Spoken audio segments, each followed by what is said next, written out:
Causa la pandemia, anche per questa Santa Pasqua ad Aragona non vedremo il centenario tradizionale incontro con le gigantesche statue di San Pietro e San Paolo, ad annunciare alla Madonna la resurrezione di Cristo.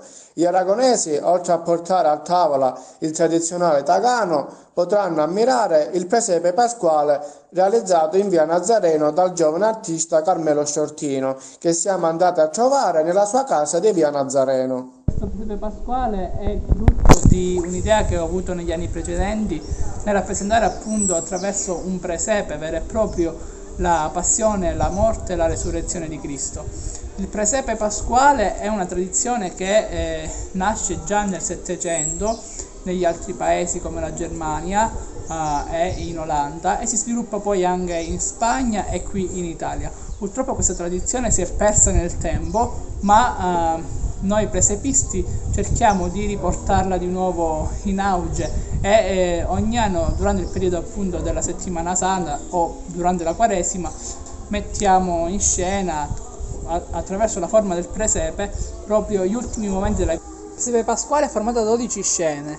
La prima mostra Gesù che entra a Gerusalemme la Domenica delle Palme, che viene accolto dalla folla.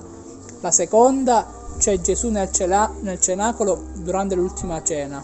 La terza sulla montagna, Gesù che viene all'interno degli ulivi, che viene arrestato dai soldati guidati da Giuda. Nella quarta e nella quinta abbiamo il Sinedrio, Gesù giudicato dal sommo sacerdote Caifa e Pietro all'esterno del cortile che rinnega Gesù e il gallo che canta. Nella sesta abbiamo il giudizio di Pilato, Gesù accanto a Barabba e la folla che vuole il suo corpo. Nella settima scena abbiamo la Via Crucis, Gesù insieme alla Veronica, alla madre San Giovanni e Maria Maddalena. Nell'ottava scena la crocifissione. Nella nona abbiamo la morte di Giuda. Nella decima la resurrezione.